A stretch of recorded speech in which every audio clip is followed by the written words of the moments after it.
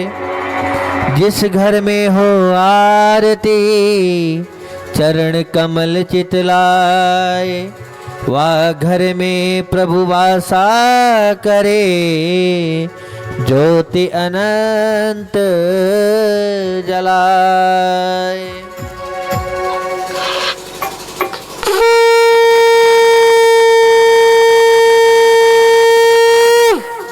पाग बनी पटका बनो बनो लाल को भेष। जय जय कुंज बिहारी लाल की दौड़ आरती ले। बाके बिहारी तेरी आरती गाओ हे गिरधर तेरी आरती गाओ। बांके बिहारी तेरी आरती गाओ आके बिहारी तेरी आरती गाओ। मोर मुकुट प्रभु शीस पे सो है मोर मुकुट प्रभु शेष पे सो है। ओ प्यारी बंसी मेरा मन मोहे। प्यारी बंसी मेरो मन मोहे। या छवि पे बलिहारी जाओ बाके बिहारी तेरी आरती गाऊं। चरणों से निकोली है गंगा प्यारी चरणों से निकली है गंगा प्यारी। जिसने सारी दुनिया तारी जिसने सारी दुनिया तारी। उन चरणों में मैं तो शीश झुकाऊं। बांके बिहारी तेरी आरती गाऊं। व्यास दासों के नाथ आप हो व्यास दास जी के नाथ आप हो। सुख दुख जीवन प्यारे साथ आप हो। सुख दुख जीवन प्यारे साथ आप हो। उन चरणों के मैं तो दर्शन पाऊं। हे गिरधर तेरी आरती गाऊं। संग सो है वृषभान दुलारी संग सोहे वृषभान दुलारे। ललता विशाखा संग सखिया प्यारी ललता शाखा सब सखियां प्यारी। वास सदा वृंदावन पाऊं। बाके बिहारी तेरी आरती गाऊं। चरण कमलों की सेवा दीजे चरण कमल की सेवा दीजे। सेवक जान मेहर मुझ पे कीजे। सेवक जान मेहर मत की जय। युगल छवि को सदा निहारो। हे गिरधर तेरी आरती गावे। श्री हरिदास के प्यारे तुम हो श्री हरिदास के सारे तुम हो। मेरे मोहन जीवन धन हो मेरे मोहन जीवन धन हो। देख छवि को पल बल जाओ। हे गिरधर तेरी आरती गाओ। कर्पूरी गौरम करुणावतारम संसार सारम भुजगेंद्रहारम रम सदा वसंतम हृदय